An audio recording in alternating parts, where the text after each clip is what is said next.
Boas tardes a todas e todos. A Real Academia Galega de Belas Artes tivo o acerto de dedicar este ano ao fotógrafo José Suárez. Realmente a fotografía é unha técnica expresiva, pero tamén é arte cando o fotógrafo consigue trascender a mera representación da realidade e nos conmove emocionalmente, nos fai pensar, reflexionar, mirar máis aló do que se ve na imaxe. José Suárez é un fotógrafo excepcional.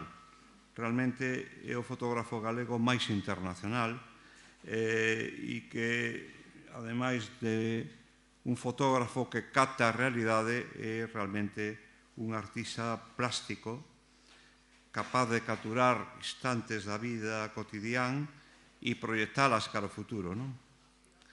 A súa imaxe revelada non é só a que viron os seus ollos, non é só unha reproducción do que se fai cotidianamente, é unha mirada dende o pasado cara ao futuro que captura a esencia dos acontecementos, das persoas, da identidade dun pobo.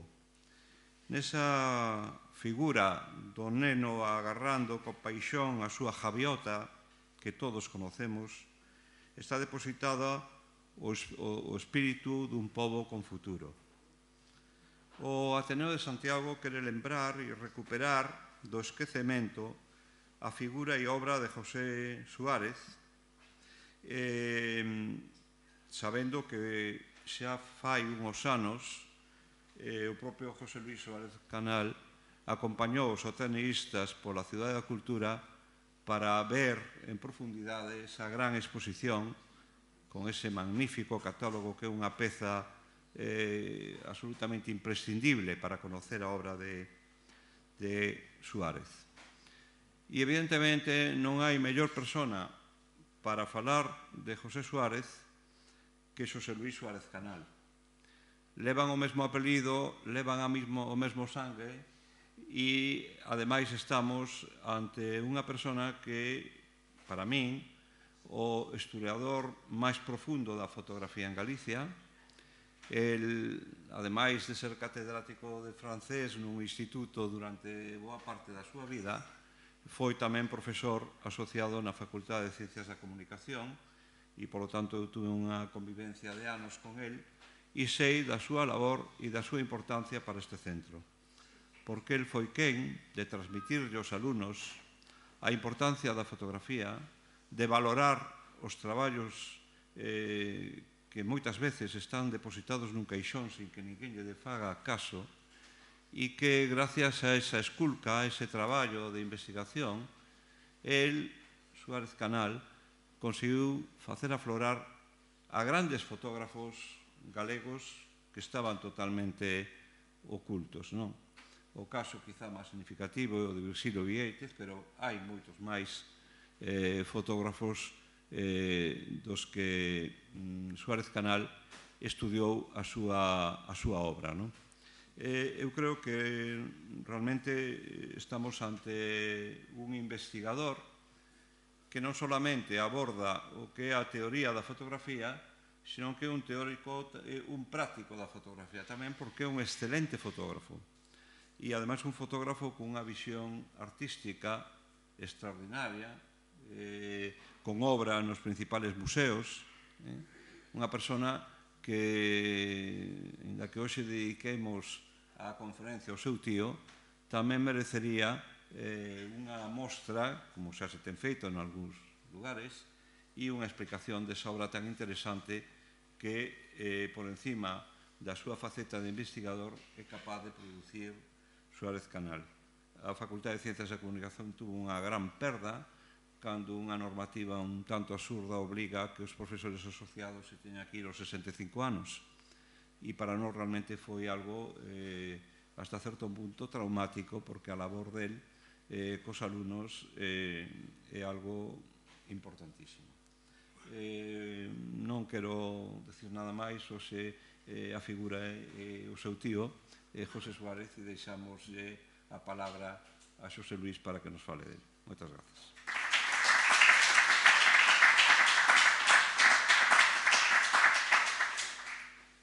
Bueno, boas tardes a todas e todos. Moitas gracias, Ramón, por as verbas que me dedicaches. E, efectivamente, bueno, hoxe imos falar, entón, de facer unha aproximación a vida e a obra de José Suárez.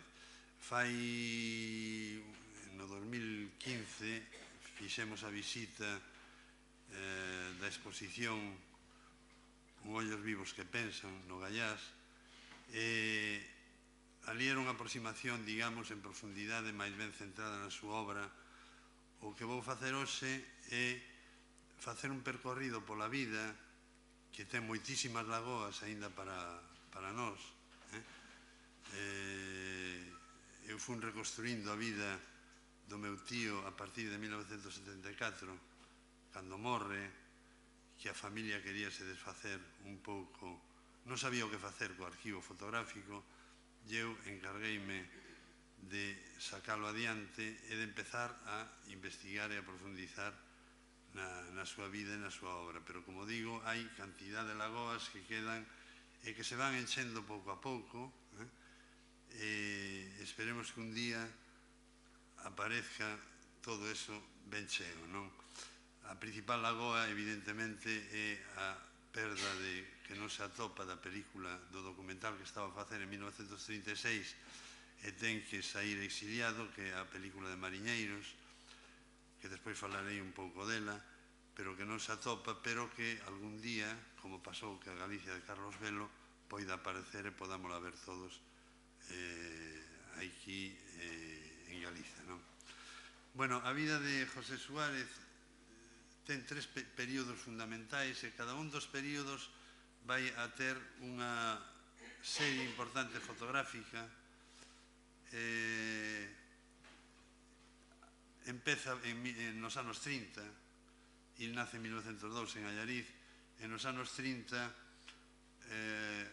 sempre me preguntei como lle viñera a afición pola fotografía, e a afición pola fotografía venlle cando o seu pai, cando aproba o bacharelato, regalalle unha cámara fotográfica, e a partir de aí o seu irmão Paco xa decía que estaba sempre, cando veía que sin a cámara fotográfica, que lle parecía que lle faltaba algún membro do seu corpo, non? A partir de aí empeza a facer fotos, as primeiras fotos que fai son fotos para unha revista Vida Gallega, para a familia, pero é unha persoa, según contaban as irmáns, moi minucioso xa, algo que vai a ser todo ao longo da súa carreira fotográfica. Sempre utilizaba unha precisión técnica moi importante, apuntaba todos os prospectos. É unha época tamén, a partir de aquí, en que se fan os produtos, digamos, para revelar, para fixar, e todo eso. Il estudiaba todo moi minuciosamente e quería sempre controlar de principio a fin o que era todo o proceso fotográfico. Era un autodidacta en fotografía, pero con unha formación intelectual moi fonda que vai a levar ao longo de toda a súa vida. Cando empeza verdadeiramente a preocuparse, digamos, pola fotografía é cando chega a Salamanca. En Salamanca, il vai a estudiar Dereito, o seu pai era procurador, entonces o pai quería que seguira ca vida de procurador, e vai a Salamanca, e en Salamanca vai a topar un personaxe que é don Miguel de Unamuno, que vai a ser moi amigo del e que lle vai a levar a ter unha convivencia non só, digamos, a nivel, digamos, intelectual, de conversas, etcétera, sino que a propia familia. E despois, outra cosa moi importante é entrar en contacto ca Revista do Occidente. A Revista do Occidente era unha revista, Ortega y Gasset, como sabedes, que chega, por donde chegan fundamentalmente todas as influencias europeas das vanguardas pictóricas e, en este caso, fotográficas tamén. En 1927 hai nesta revista un artigo moi importante de Rod, un un crítico alemán, digamos, experto en pintura, pero que avanza, digamos, ao cambio que se estaba a producir en ese momento de contacto ca realidade, algo que vai influir na fotografía. Aí aparecen as vanguardas da nova visión, da nova objetividade, e José Suárez, creo eu, que posiblemente leo este artigo e a partir de aí é onde empeza a facer un tratamento, digamos, fotográfico de utilizar unha linguaxe, digamos, moi vanguardista, aínda que ás veces con elementos, digamos, moi costumistas que tamén existían fundamentalmente en Galicia nesa época. O principal libro que escribe nesta época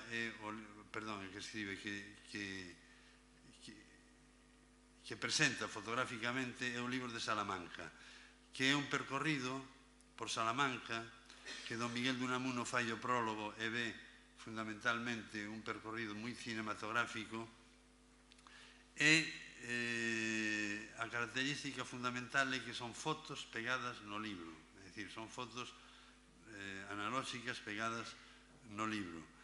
É unha aproximación, digamos, sin ninguna pretensión, unha aproximación, digamos, á monumentalidade de Salamanca, pero é nesta época onde empeza a facer, digamos, as primeiras fotografías, digamos, con certo criterio estético. Ao lado de fotografías, digamos, como a que vedes esa da Alberca, que ten, digamos, un tinte costumista, moito máis preto do que pode ser unha visión, digamos, máis enxebre de aproximación a unha religión. Ao lado tende xa unha visión nova do que pode ser, do que vai aportar as novas vanguardas fotográficas, como esa simetría que aparece neses campos de Castela ou en ese corte fotográfico que aparece aí, que naquela época evidentemente non se chegaba a facer. É unha época que vai estar moi vinculada tamén á compañía Cifesa. En 1932, cando está traballando no Concello despois de ser abogado, pois Cifesa contrata-o para, coido eu, para facer o que pode ser a foto fixa de certas películas que se estaban a rodar por un mundo adiante, non? Sobre todo por España adiante. E, fundamentalmente, eu descubrín, non fai moito, toda unha serie de coleccións de fotografías ca autoría de José Suárez na Filmoteca de Cataluña, que tendes aí algunhas, fundamentalmente con dúas películas, El cura de Aldea e a outra que é La reina mora. Aí empeza o mundo do cine que despois vai a continuar un pouco en Argentina. A primeira serie, dixen que en cada período hai unha serie importante. Aquí hai dúas series importantes que son as series etnográficas que vai a facer en Galicia, posiblemente por encargo de Cifesa, que lle encargara facer unha serie de cortos sobre oleiros, feirantes, mariñeiros e canteiros, e o primeiro que vai a facer vai ser posiblemente o de mariñeiros, como veremos despois, pero a aproximación que fai a todo este mundo dos oleiros, dos canteiros, etc., empeza a plasmarse aí, como podedes ver nunha serie de fotografías que vedes aí, que fan alusión ao que decía antes, a nova objetividade ou a nova visión. Ao lado dunha fotografía, digamos, costumista, como podían ser as fotografías de Casado, como esa lareira que tendes aí arriba, debaixo tendes, vaise ver unha serie de recursos técnicos como picados. Un picado pois é a fotografía, digamos, collida desde arriba para baixo, un contrapicado de baixo para arriba, o que nos lembran posiblemente o cine soviético que se estaba a facer nesa mesma época, a seriación de obxetos, algo moi típico da nova objetividade, a idea de arquivo está en todo isto, e despois unha cousa moi importante tamén que vai a ser algo que vai estar ao longo da súa vida, que é a relación co mundo do cine. Nesa fotografía que tendes aí abaixo dos cregos, o sea, colocados por o propio fotógrafo, unha das características fundamentales da súa fotografía é que non hai que mirar a cámara como non hai que mirar na cámara no cine. A cámara ten que pasar desapercibida e no cine a cámara pasa desapercibida e que mellor forma de pasar desapercibida que non mirar para a cámara. Pero en todas estas series etnográficas vai estar reflexado o que pode ser a visión, digamos, relacionada co mundo da nova objetividade e a nova visión. No mesmo momento se estaba a facer, evidentemente,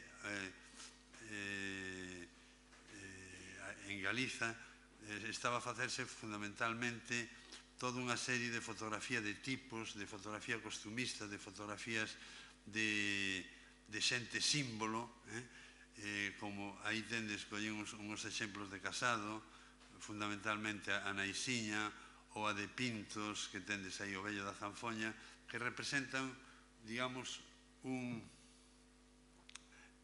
unha simboloxía, unha tipoloxía de como tiña que ser considerado un vello cunha zanfoña, un alcalde ou unha Naisiña. Esa era a fotografía que moi ben reflexa Maside nun artigo en 1951 sobre a fotografía popular.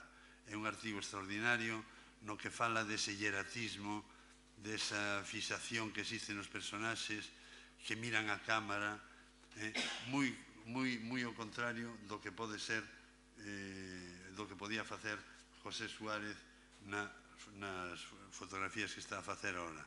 Todo isto, evidentemente, ten unha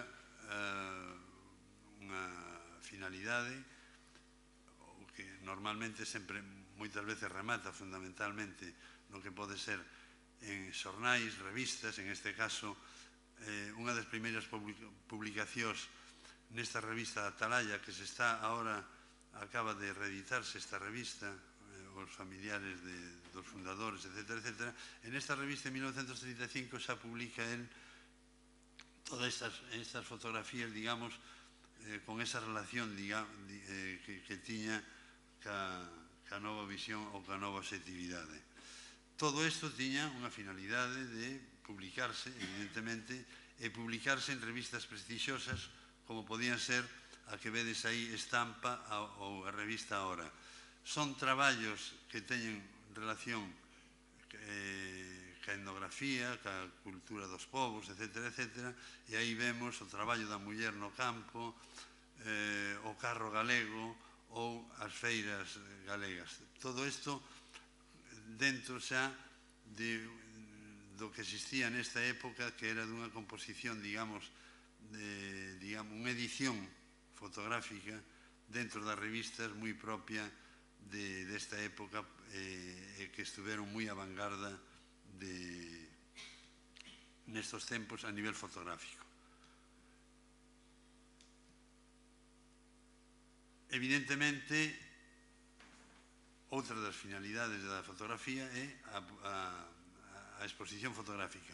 En 1935, ele expón algo moi difícil no Círculo de Bellas Artes de Madrid e tamén expón no Office National de l'Office de Tourisme de París en 1935. Cantidad de fotografías, pero todas elas relacionadas co mundo etnográfico, con esas series etnográficas que está a facer agora. A volta, casa en Salamanca, con Mari Santiago Miraz, da que falaremos despois, porque vai a ser unha das tragedias da súa vida, porque a hora de exiliarse en 1936 a muller, por convencemento da súa nai que estaba enferma, pois non o acompaña e será unha tragedia, digamos, dentro da súa vida, e esa tristeza que o acompaña toda a súa vida deixase moitísimas veces reflexar no que pode ser as súas fotografías. A gran serie fotográfica de José Suárez é Mariñeiros. Mariñeiros é un encargo de Cifesa que empeza a filmar en Terras do Morrazo, Bueu e tamén en Rianxo, coincidindo no 36 pois con Maruja Mayo, como veremos despois nuns dibuxos que se asemellan moitísimo ás súas fotografías, coincidindo con Federico Rivas, coincidindo cas misións pedagóxicas nese momento e, evidentemente, coincidindo, digamos, co comenzo da Guerra Civil que o vai levar a exiliarse. Nestas tres fotografías, evidentemente, o que dixemos antes do cine vaise ver perfectamente aquí, porque aquí vedes que só falta decir cámara, acción. A estas fotografías está todo moi colocado e son tomas, digamos, de localización para poder empezar a filmar. A serie, dentro desta serie, que é a serie millor que ten, ao meu modo de ver, aparecen esas influencias, esas descripcións técnicas a través de picados, contrapicados, de cortes agresivos, esos cortes que describen tamén moitísimo esa putada que aparece aí, esas corcheiras co xurelo, esa camisa de augas, evidentemente falan do home. Il decía sempre que nas súas fotografías estaba o home ou polo menos a súa pegada. Estas son as pegadas do home e son fotografías que postas unha ao lado de outra van a configurar o que pode ser un estudio, un desenvolvemento desa realidade, o que, cando decía Bergamín, uns ollos vivos que pensan, evidentemente, ele está escribindo con fotografías, con imaxes, o que pode ser esa realidade e describindo, contando unha historia. Algo que se chama e que se pode enmarcar dentro do mundo da fotografía co estilo documental que é, evidentemente, contar unha historia a través das fotografías. Como digo, esta é unha película que está feita, é unha serie que está feita a partir da película, e é unha película, Mariñeiros, que está perdida hoxe, que Seoane falou en Galicia Emigrante con esa frase dicindo que foi boicoteada por a compañía Cifesa, e ahora explicarei un pouco por qué, pero que eran dous grandes fotógrafos, Carlos Velo, que se dedicaron ao cine, e que aí había uns indicios do que podía ser un futuro cine social galego. Pero, desgraciadamente, ten que salir, sale por Lisboa no mesmo barco que Colmeiro, chega a Argentina, e en Argentina vaise dedicar fundamentalmente nos primeiros momentos ao mundo do cine. E remata en 1938 a película Mariñeiros. Desgraciadamente, ten que entregar a cámara que filmou a Cifesa esa película Mariñeiros, ten que entregar as copias, estrenas en 1938, a película tuvose que rematar en Mar de Plata, e hai unha pequena diferencia entre o que pode ser Galiza e o Mar de Plata, e a crítica foi unánime a nivel fotográfico, pero evidentemente notábase moitísimo ese salto que podía haber entre Galiza e a Argentina. Moitos compararon esta película, os que a viron, ca película de Flaherty, que era O home de Arán. Desgraciadamente, a falanxe, é moi longo de explicar, pero vamos, Cifesa divídese en dúas partes cando chega a Guerra Civil. Hai unha parte que queda máis ben do lado franquista e a outra pois que queda máis ben do lado republicano, e a do lado franquista tocoulle a José Suárez tanto en Argentina, en Córdoba, como despois aquí en Sevilla e en Mallorca, e esa película vai se apropiar a falanxe para facer os actos, digamos, de publicidade, e aparece simplemente a palabra, o título da película Mariñeiros, e non aparece nin o nome de José Suárez, e de aí que Seoane falara de que esa película foi boicoteada por Cifesa. Estamos en proceso de investigación agora tamén, a ver se se atopa a película. Entrouse en contacto coa Universidade de Bos Aires, hai xente aquí a nivel nacional que están, incluso co presidente de Cifesa, Cerezo estamos investigando, etcétera, etcétera, pero o máis probable é que moitas destas películas almacenáronse en almacéns, digamos, en Valencia, e iso pudo arder, pero bueno, estamos en eso e algún día eu non desespero de podela atopar.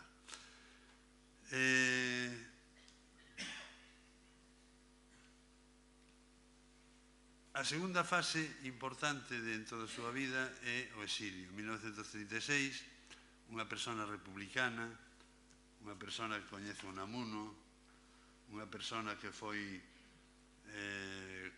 que tivo cargos importantes na FUE, que era un sindicato de estudiantes, unha persoa que, según contaba a familia, negárase a voar sobre Madrid para facer, por orden dos franquistas, para facer unha visión global das situacións do exército. En definitivamente, unha persona comprometida, contribuindo a cualquier acto que houbera na Argentina sobre a guerra civil. En este libro que estades vendo, La Galice sous la voz de Franco, son testemunhas de 1938, son testemunhas na que participa José Suárez, Maruja Maya e moita máis xente, de fusilamentos, atrocidades, encarcelamentos que houve na guerra civil. Ou esas imaxes de España sobre os nenos fusilados e a represión que houve na guerra civil. Ese compromiso, digamos, republicano, ese compromiso con Galicia, fundamentalmente, eu sempre me preguntaba si coñecer a Castelao. Bueno, visitando a unha persoa, digamos, a filla de Luis Villaverde, que eran unha familia de moito renombre, diputados de moito renombre en Vilagarcía, era moi amigo de José Suárez, e tiñan un restaurante, La Casa de la Troya, en Argentina, e ali, ela, cando fun a falar con ela, pois regaloume esta foto onde aparece evidentemente Pepe Suárez, aparece Castelao, aparece Seoane e aparece moita máis xente. É dicir, que esta era unha lagoa que eu tiña e que queda, énchese con esta fotografía, e evidentemente il era profundamente republicano e profundamente antimonárquico, e por esa causa que ten que exiliar. Evidentemente, exposicións, non abandona a fotografía, e hai tres exposicións importantísimas. En 1937, cando sale con Colmeiro, il sale no 36, en decembro do 36, e no 37 Colmeiro dalle moitísima importancia a esta exposición que fai en Argentina xunto con Pepe Suárez. É dicir, o debate de se a fotografía é arte ou non é arte, ou se ten que estar á mesma altura que a pintura, que hoxe en día xa é unha discusión que non ten discusión, valga a redundancia. Naquela época sí o tiña, pero Colmeiro o tiña claro e José Suárez o tiña claro, e fan unha exposición en conxunto.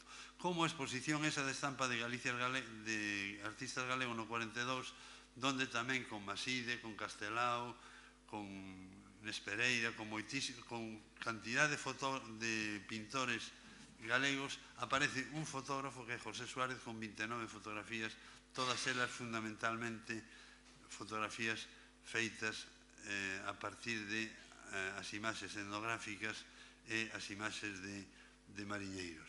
E no 1945 son as tres grandes exposicións que fai. En 1945 fai esa Fotografías de España, donde aí sí mete xa de cheo o que pode ser a fotografía de a serie que tiña sobre mariñeiros. Mundo do cine, en entrevistas que lle fan, il dice que participou en 29, unhas 25, 29 películas. Eu teño localizadas 5 simplemente, e unha delas é como director,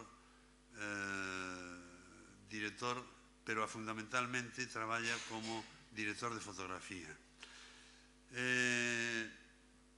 Aproveitando o feito do cine, evidentemente, como fixera con mariñeiros, vai a facer unha serie importante de imaxes tamén cas mismas características que podían ter mariñeiros, como pode ser o mundo dos gauchos, ou o mundo dos ovelleiros, ou outro mundo vinculado con as películas que está a facer, por exemplo, como estas fotos que estades vendo aquí, fundamentalmente á esquerda, que é a película Malambo. É por esta película que lle dan un Cóndor de Oro a mellor fotografía e lle permite entrar no que pode ser a Academia, digamos, galega, perdón, argentina de fotografía. O mundo da natureza, que xa veíamos nas excursións en Salamanca, na aproximación que había ao mundo da neve, aquí o vamos a ver a través de dúas series fundamentales que son ir escoitar a falar da forza do vento na Patagonia, das árbores.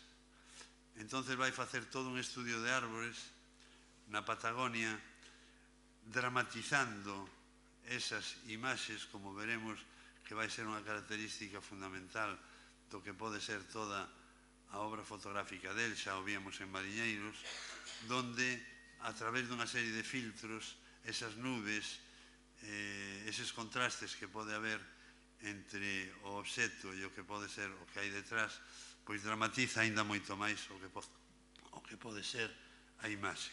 E a segunda aproximación, bueno, esta é unha fotografía que eu meto aquí.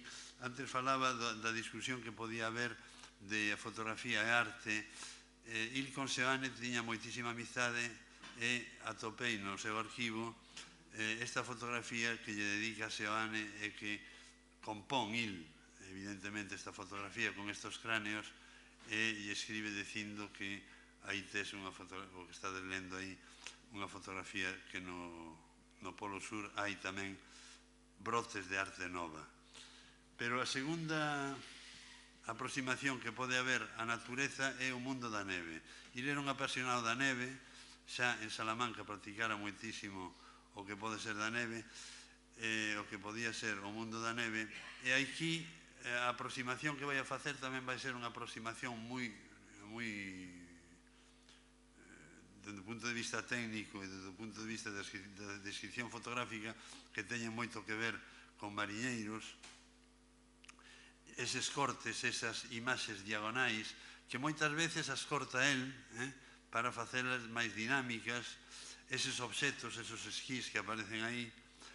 Il era moi amigo, faise moi amigo no Portillo en 1942 de Milalé, que era un esquiador francés que se entrenaba en Chile, e todo isto o vai a plasmar en 1942 neste libro que é Nieve en la Cordillera, un libro que, por certo, yo dedica aínda a súa muller 5 anos despois de que non quixera acompañalo a Argentina no exilio. Evidentemente, todo isto ten unha finalidade, que é publicar o primeiro libro que fai despois de xunto co da neve en 1941, un libro que se chama Las Pampas, donde son imaxes de o mundo dos gauchos, que fixera a partir da película. Publica tamén en Cinegraph, publica en revistas como US Camera e publica tamén, según el, en Life.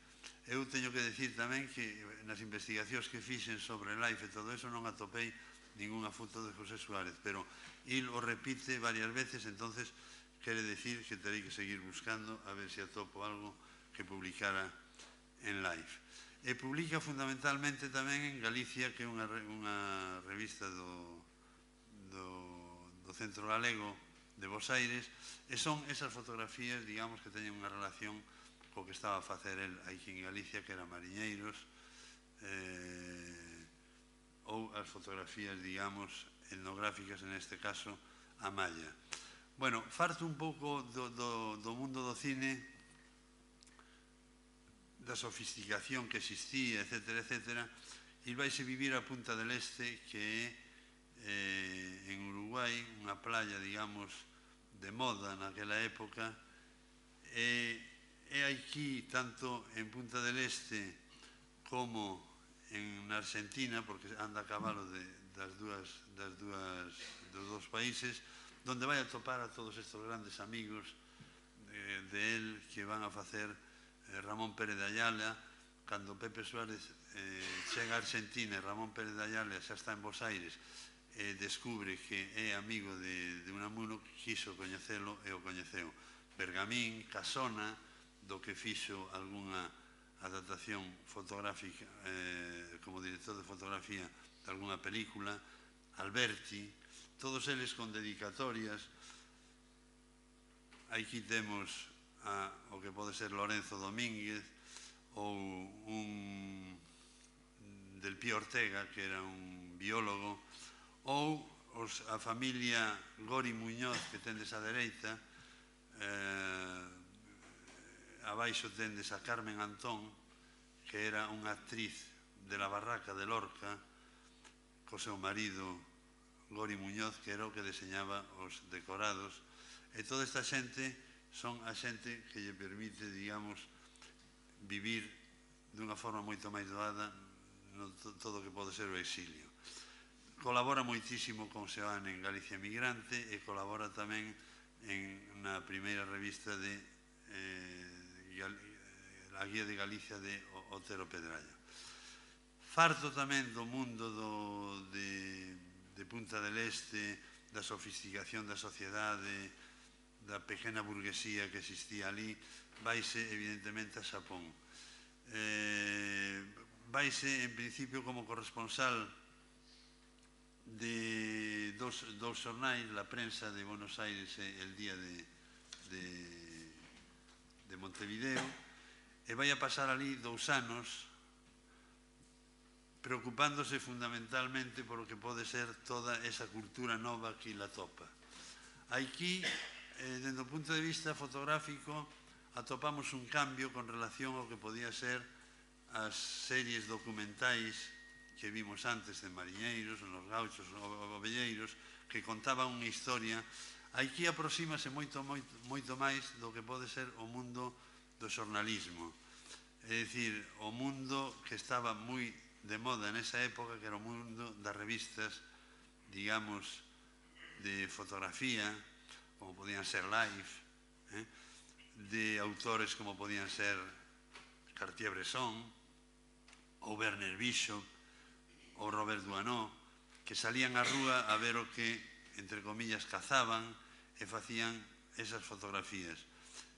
Aquí vese perfectamente que son fotografías que non se corresponden con un análise, digamos, dun feito determinado, sino que son fotografías que il vai tomando durante 2 anos e, evidentemente, si xuntamos todas as fotografías unhas con outras, veremos que se pode montar todo un tinglao sobre o mundo do teatro, cas diferentes estructuras teatrais que había no Xapón, ou se pode presentar algo sobre o mundo urbano, sobre o mundo artesanal, que é algo tamén que lle preocupaba moitísimo a él, como xa vimos nas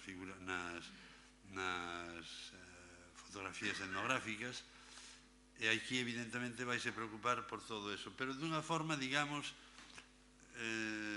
moi esporádica. De vez en cuando aparece algún traballo pequeno, como pode ser un traballo sobre os arrozais, ou pode ser un traballo sobre a pesca do cormorán, moi pequenos, pero fundamentalmente son traballos, digamos, esporádicos que il vai cazando o bo.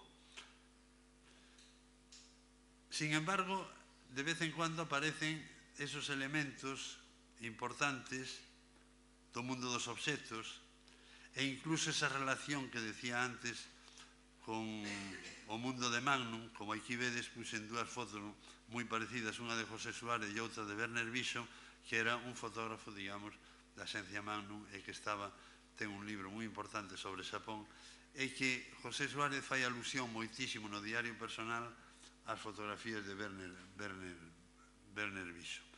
Todo isto tiña unha finalidade de publicar, evidentemente, cando volve de novo a Montevideo, vai a publicar en esta revista prestixiosa de Susana Soca, que as entregas da Licorne, que imitaba un pouco, era a continuación un pouco dunha revista francesa que se chamaba La Licorne, donde il publica aí toda unha serie de artigos sobre o Xapón, xuicios e prexuicios do Xapón, ou sobre o mundo do cine. En concreto ten unha crítica sobre a película Lola de Max Ophuls, pero eran dous mundos que lle tiñan. E cando volve en 1961, evidentemente en Grial publica unha serie de reflexións sobre o mundo do Xapón, unha pequena peza de teatro que se chama Cantán, e unha serie de fotografías sobre o mundo do Xapón. Bueno, chegamos á última fase, que é a fase do retorno, volta a Galiza en 1959. Nun primeiro momento ven a Llariz, convivencia familiar, encontros familiares. Por que volve? Eu coido que volve porque il non vira morrer o seu pai e il quere ver morrer a súa nai. Evidentemente volve, unha das causas importantes, volve por eso. Primeiro, como digo, está en Allariz. Despois falaban de que estaba un pouco enfermo, entonces tiña que ir a buscar o sol. Vais a vivir por o sur, vai ao Mediterráneo, vai a viaxar a Ibiza tamén, onde se vai instalar unha certa época. E fundamentalmente, como serie fotográfica importante, está esta serie sobre La Mancha, que ten moito que ver co que estaba a facer en Xapón, esa fotografía do momento decisivo, é dicir, estar esperando ali a que pase esa persoa para facer a fotografía, ese equilibrio que pode haber dentro do mundo da imaxe, eses blancos e eses negros con un dominio dos filtros impresionantes que Blanco Amor admiraba dentro desta serie fotográfica. E ao lado deso atopamos evidentemente unha serie de fotografías que recordan, como esa mirada dese campesiño, recordan as miradas dos mariñeiros, dos ganchos ou dos ovelleiros na Mancha. Como digo, é unha serie, digamos, que fai percorrendo a ruta do Quixote con unha finalidade. Il pretendía nun primeiro momento, según contan, que o publicar este libro, algo que non vai a conseguir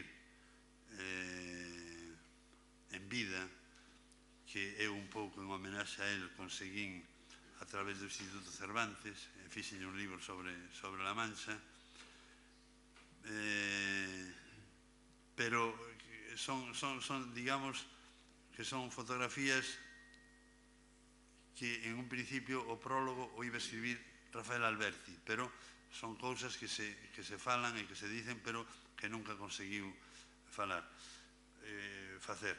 Nunha viaxe, digamos, estas son as fotos de Ibiza, que teñen moitísimo que ver cas fotografías, digamos, da Mancha, eses contrastes que pode haber entre os blancos e os negros, esa colocación das persoas no seu sitio, moi cinematográfica, esa persoa pasando, esperando a que pase por debaixo dese arco para fotografala, pero tamén o mundo dos obxectos cheo de simboloxía, esa cruz con esas árboles, a sombra desas árboles sobre a cruz, que teñen sempre un significado importante. Con estas fotografías, il vais a Inglaterra, a Editorial Castle, a través de unha serie de amizades que tiñan, dunha xornalista, Nina Epton,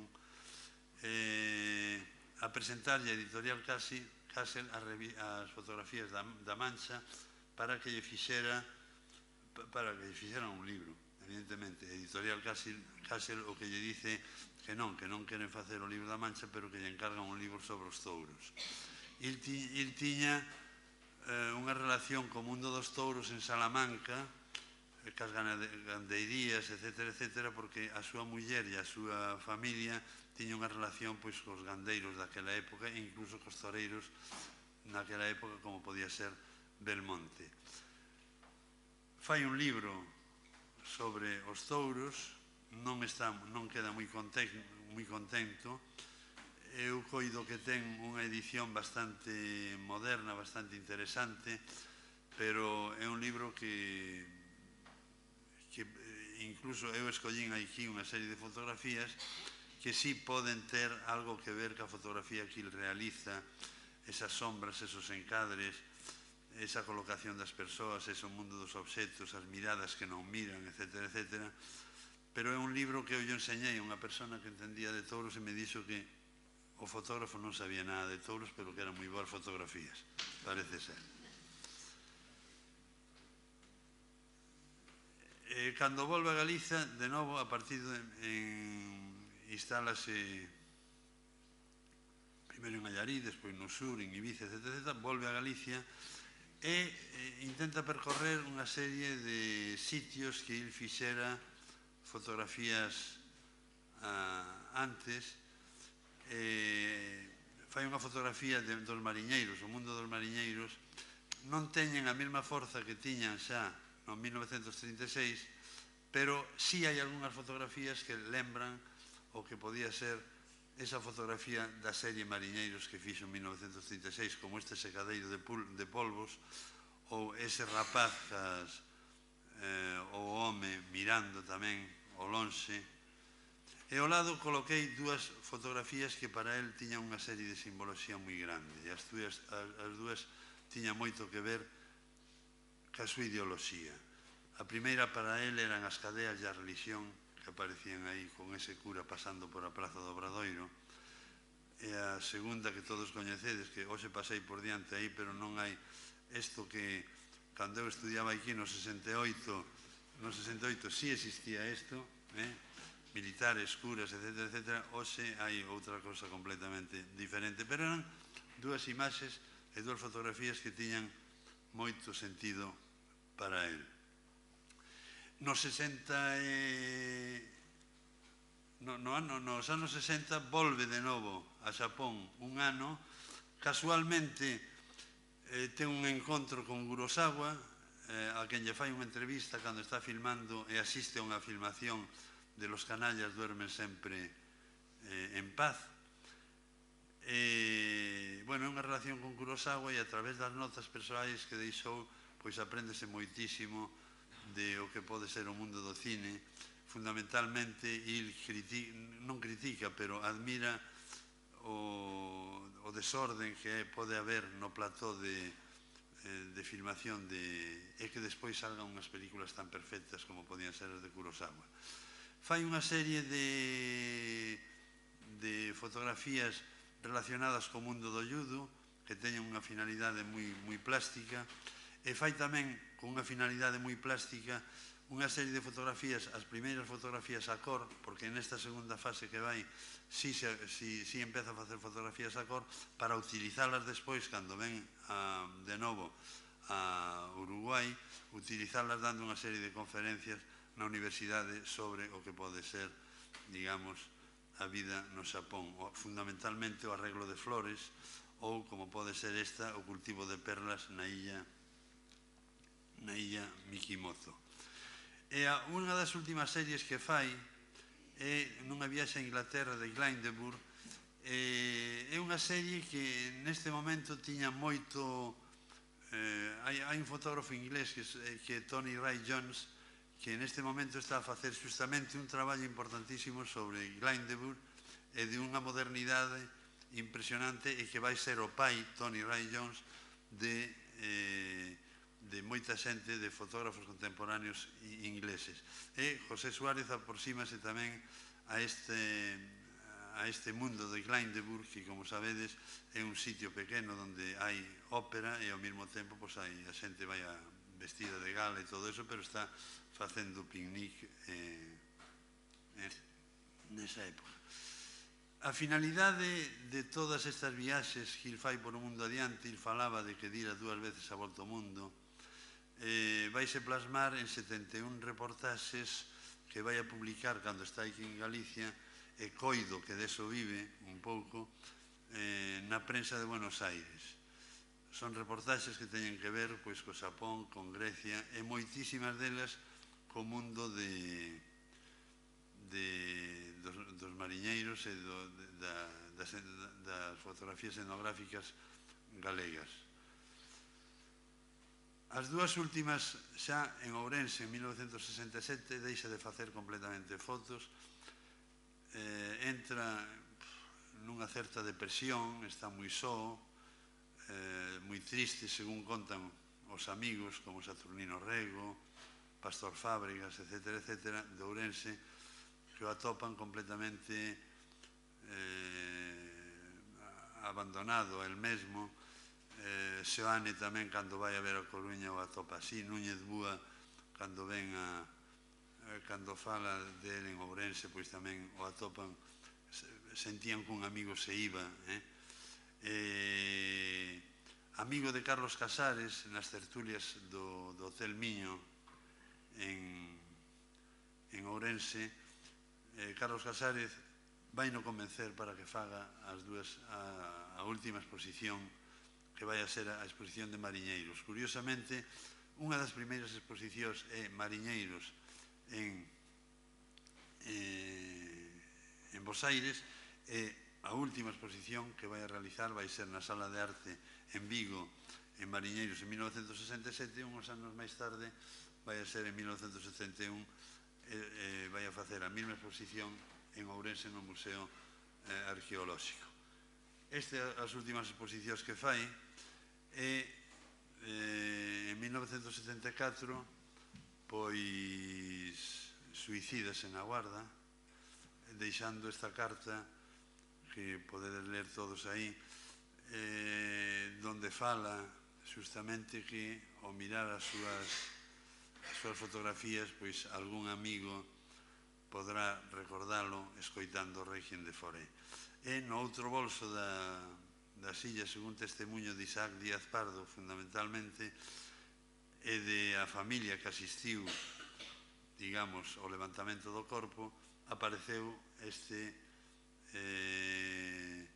texto autobiográfico. É o texto de Unamuno no libro sobre Salamanca. Bueno, e como non me gusta rematar con estas imaxes, digamos, ou con esta imaxe un pouco de tristeza, de pesadumbre, a mí gustaríame recordalo para rematar e despois entrar, si queredes, nun pequeno debate, a modo de resumo de todo isto, un resumo, como podedes ver, un tanto rápido, ca opinión que tiñan da súa persoa e da súa obra. Tamén collo dúas ou tres así, para que vos fagades unha idea de como veían os seus amigos. Lorenzo Varela fala de él, da persoa del, con unha nota moi fotográfica que dice: levaba nos ollos a verdade en positivo e en negativo, a verdade positiva e a verdade negativa de todas as Españas, a verdade triste e leda do seu país galego, unha verdade agoniante sempre, no berce morno da morriña, na tenra e ferinte dialéctica da saudade e da rebeldía. Carlos Casares, que o coñecía moi ben, decía que era un home culto e lector intelixente. Últimamente reduxera as súas lecturas a uns cuantos libros esenciais, pero seguía fiel aos poetas xaponeses medievais, especialmente a Kamo Chomei, por el que sentía verdadeira veneración, xa que representaba exactamente aquelo que el tanto desexaba: a tranquilidade de espírito e a serenidade. Como creador fotográfico, Seoane, que o coñeceu tamén moi ben, dice: foi o primeiro gran fotógrafo que non limitou a súa visión á paisaxe e aos monumentos de Galicia, senón que recolleu en centos de fotografías os seus labores labregos e mariñeiros, e para o que a faciana do home da nosa terra tivo auténtico significado. O galeguismo de José Suárez quedou para sempre documentado na súa obra. Domingo García Sabel decía: cando un fotógrafo é quen de recoller ese minuto constante e fuxidío, deixa de ser fotógrafo para ser artista.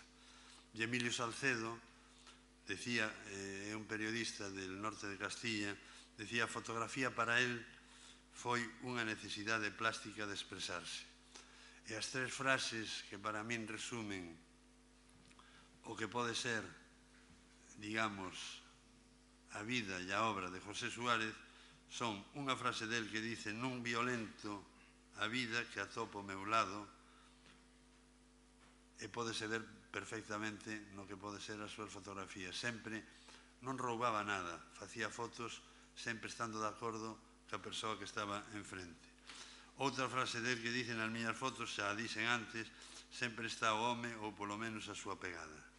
E a frase de Bergamín que nos collimos e que expresa evidentemente todo eso, esa realidade do mundo documental e que collemos Manuel Sendón e eu para a exposición que fixemos no Gallás no 2015, que subtitulamos cando detrás do espello da cámara escura hai unhos ollos vivos que pensan.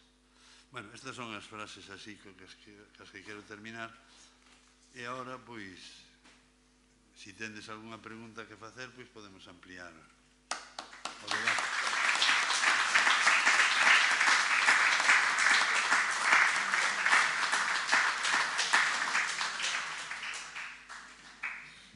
Bueno, pois temos tempo para un pequeno coloquio, así que non fai falta máis que animarse, non? Eu un pouco para romper o frío,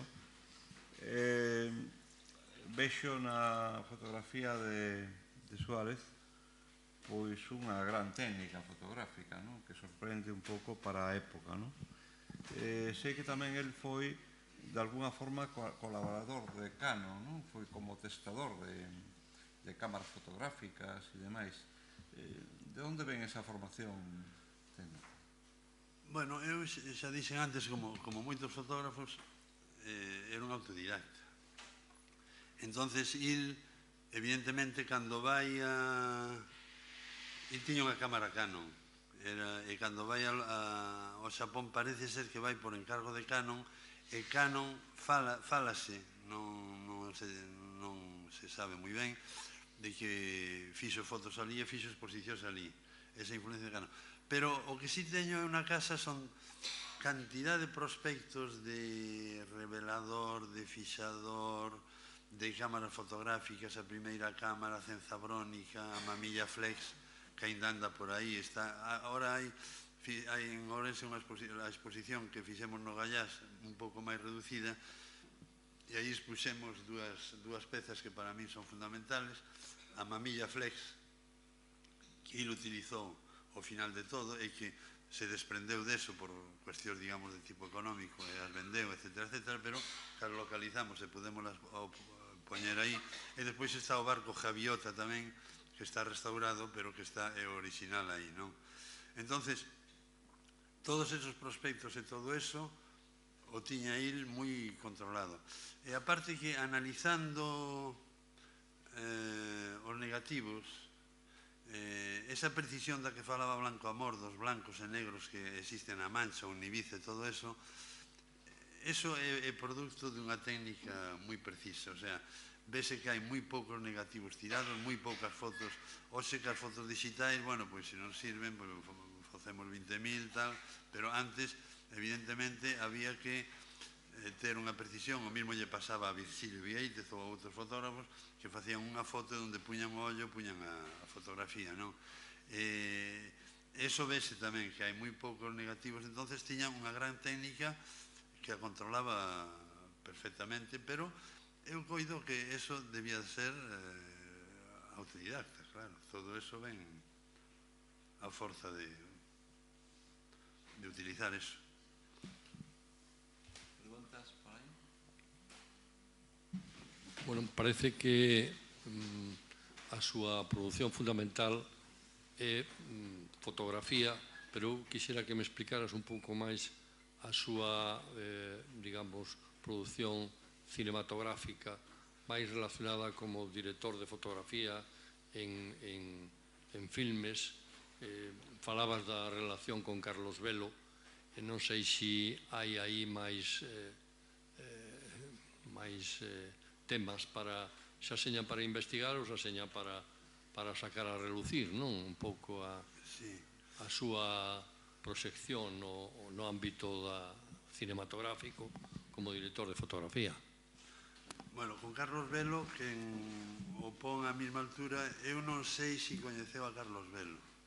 posiblemente sí coincidira con Carlos Velo en algún sitio, pero quen fala é Seoane, de os dous cineastas galegos, Carlos Velo e José Suárez, que eran o produto de un verdadeiro cine social galego, que se trunca evidentemente ca Guerra Civil. Claro, eu a nivel de cine, eu analizando as fotografías e analizando, digamos, a trayectoria fotográfica del, de que non se podía mirar a cámara, das testemunhas de amigos que iban ao cine a ver películas con él, entonces que pasaba a película explicándolle como se conseguía aquel recurso técnico, como se facía que se vira aquela choiva, etcétera, etcétera. O sea, que era unha persoa, digamos, que controlaba todo eso, pero a nivel de películas, bueno, evidentemente, como director de fotografía, eu, cando vexo as películas que están reeditadas, mal reeditadas, parece ser que se vai a facer un ciclo aquí en Coruña sobre recuperando esas películas galegas. Claro, pero todo o que se fai aí, eu recoñezo a man de José Suárez nesas fotos, pero non son grandes películas. O sea, José Suárez era un fotógrafo, pero non era un gran realizador. Incluso a súa película que dirixe, La mujer del hockey, bueno, pois é unha película, non sei, como decía Buñuel moitas veces, para comer, non? Digo eu. Pero había que analizarlo moito máis profundamente. Pero eu, a través das imaxes que vexo nos seus negativos e todo eso, coido que debían de ser, bueno, pois cinematográficamente, despois vexo, por exemplo, en Malambo, nos Caranchos da Florida, evidentemente, que eu recoñezo fotos fixas que il fai dos gauchos, e recoñezo nese momento a imaxen animada cando están pasando os cabalos ou cando están esos gauchos ali esperando para ver. Pero vamos, o sea, debían de ser plásticamente o que eu coñezo dunha gran calidad técnica, pero non podo profundizar máis neso, claro. Boa tarde, gracias pola súa exposición. A mí gustaríame coñecer algo máis do grupo que hubo en Bueu que formaron Maruja Mallo, Federico Rivas, José Suárez, e, bueno, coñecer o que sabe usted sobre ese grupo, porque logo desaparece, porque chegaron ali, porque logo desfaise. Bueno, eu non sei se verdadeiramente era un grupo. Eu o que digo é que il coincide en Bueu facendo esa película con Federico Rivas, con Maruja Mallo, porque con Maruja Mallo, quen coñeza, eu teño, bueno, aquí non puden pasar por falta de tempo e todo eso, Maruja Mallo, cando está ali, fai unha serie, os cuadernos de debuxos que ten, que son exactamente igual aos mismos encadres que fotografías de José Suárez. Unhas mans, unha poutada, exactamente, pero bueno, tamén en cualquier libro se pode ver, e claro, Pepe Suárez sí que coñece a Maruja Mallo aquí en Bueu. Que Maruja Mallo conocerá as fotos? Non creo, porque Pepe aquí non tiña a posibilidade de revelalas. Todo o contrario de en Punta del Este, cando coñece a Alberti e enseña as fotos e Alberti lle dedica unha acuarela. Pero claro, ese grupo, eu estuve investigando sobre eso, e un dos traballos que lle mandei aos meus alumnos cando estaba en xornalismo, misturando investigación xornalística e fotografía, era atopar un personaxe, mandei a topar o neno de Javiota, e chegaron a moitas conclusións de como fixo a película, con que xente estaban, etcétera, etcétera. Non atoparon o rapaz, pero por testemunhas ahora de xente que se atopa descendentes daquelas persoas tampouco poden falar moitísimo, incluso os Masó, que tamén eran protectores, digamos, de Federico Rivas e todo eso, non se pode falar moitísimo do grupo que tiñan entre eles. Posiblemente haxa traballo de investigación. Hai xente que sí os vinculaba a Federico Rivo, a Carballeira e a José Suárez dentro dese grupo, pero eu non teño constancia disso.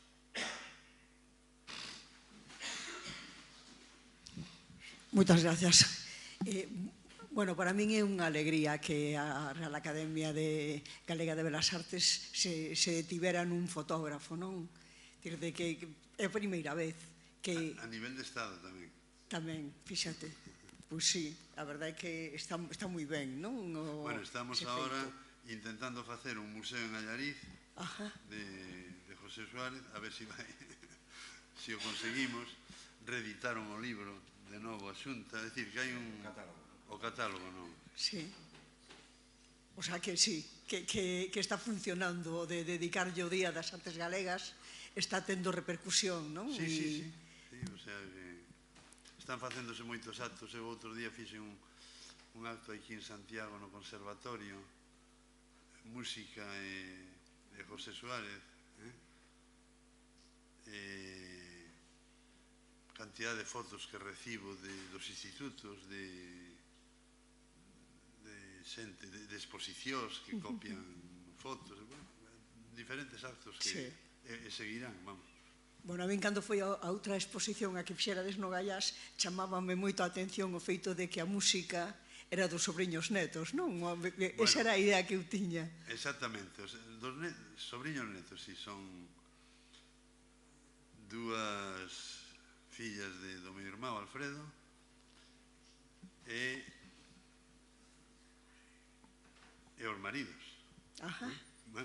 Entón, outro día aquí tocaban eles tamén, en Allariz, na presentación, eu quixen que tocaran eles tamén, e viñeron, está na Orquesta de Córdoba, Sevilla, por aí, e viñeron e tocaron as pezas que eu escollín, bueno, que escollimos entre todos, que tiñan unha relación con Pepe Suárez, que fundamentalmente o Requiem de Foré. E por eso... Moi ben. Pois, agora que citabas a colección, as fotografías tamén relacionadas con Masó, non? Esas fotografías que se expoñen de vez en cando e que realmente poden lembrar en algún momento un pouco esa estética, non sei, correspóndese coa mesma época de José Suárez. Sí, José Masó, o sea, o Arquivo Masó, que fixemos tamén unha exposición nos e un libro, e ahora, por certo, estamos preparando unha exposición moi bonita de 30 fotos en Bueu sobre a película Mariñeiros que se filmou en Bueu, e todos os fotogramas son fotogramas da película, fotos da película, que a procesión do mar, aí todo eso, e incluso a pretensión nosa é que xa empezamos a anotar os nomes de persoas ou de familiares que aparecen ali, non? Referíame así a colección esta de fotografías de Masó, é do mesma época? Bueno, Masó é un gran fotógrafo. Sí.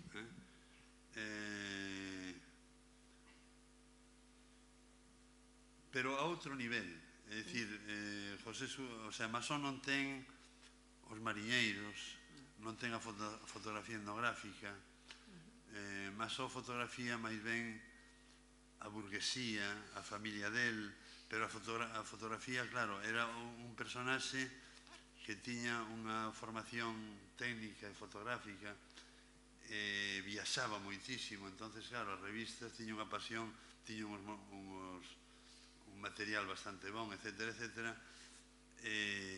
viaxaba moito e, polo tanto, aplicaba eso que teóricamente o mellor o meu tío aplicaba utilizando recursos técnicos das vanguardas fotográficas, e lo aplicaba porque o vi en revistas e todo eso, non? É un gran fotógrafo, pero é completamente diferente. Il traballa, evidentemente, aparecen moitas fotos da Salazón, da fábrica de conserva e todo eso, pero fundamentalmente as grandes fotografías ten grandes fotografías, incluso cine, 16 milímetros, de toda ese tinglao con Federico Rivas, que montaban así un tanto dadaísta na playa de Bueu, etcétera, etcétera, pero digamos que sí, que son grandes fotografías, pero son fotografías moi diferentes da finalidade de José Suárez, que José Suárez era desenvolvemento de un tema, de un documento, de unha realidade. E chegaron a serie de conclusións, claro.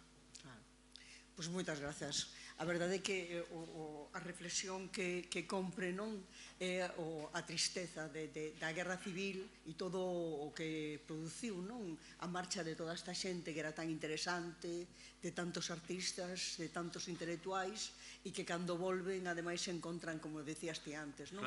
Se encontran absolutamente abandonados. Sí, cando se vai, ten un estatus, digamos, artístico e está facendo cine, etcétera, etcétera, e ten que fuxir da guerra civil. E cando ven, ten un estatus en Uruguai importante e tense que vir porque se ten que vir, pero escolle o peor momento para vir. Cando fai a ruta do Quixote, el dice que acabou desesperado e triste porque partiu a busca do Quixote e só atopou Sancho Panza. A miseria ainda estaba aí. Alguna pregunta máis? Sí, bueno, unha conferencia espectacular, moi boa. Mira, non sei se comentache, pero que pasou ca muller? Sabes o que pasou ca muller? Bueno, a muller, a historia da muller, bueno, eran dúas personas que estaban moi enamoradas. Eu fun ampliando todos estes coñecementos, atopando. Eu son sobriño de José Suárez, pero eu atopei os sobriños de Mari Santiago Miranda, a súa muller en Salamanca, non? Cando fixemos a exposición en Salamanca. Parece ser, según os sobriños, que a muller, a nai da muller, a convenceu para que non a acompañara. Parece ser que estaba enferma, fixolle unha especie de chantaxe, según me dixo un dos sobriños, e non o acompañou, pero il seguía insistindo cando estaba lá, dicindo que a esperaba, que lle mandaba o billete. En 1942, 6 anos despois, dedica o libro de Salamanca a Mari, e cando morre a nai, tamén o sei polos sobriños, parece ser que a muller contratou a un detective privado a ver se en Argentina tiña outra muller. E cando volveu no 59, aquí, a través da súa irmá Luisa e Maruja, que coñecían a familiares, intentan reunilos en Salamanca de novo e se reúnen, valeiran un piso que tiñan, etcétera, etcétera, pero non funcionou, parece ser. E outra cousa moi anecdótica, pero que eu non sei se desde o punto de vista legal funciona, é que il veu cun acta de divorcio. Pero claro, eu non sei se un se pode divorciar unilateralmente, se o outro non está presente, non o sei. Pero bueno, ese é o ambiente no que nos manexamos, no que eu podo explicar un pouco eso. Claro, il decía que eran personas moi diferentes. Esta Mari Santiago Miranda era presidenta da Acción Católica en Salamanca. E José Suárez estuvo na FUE, republicano, monárquico, antimonárquico, en fin, todo o contrario dela, non? Pero a pesar de todo,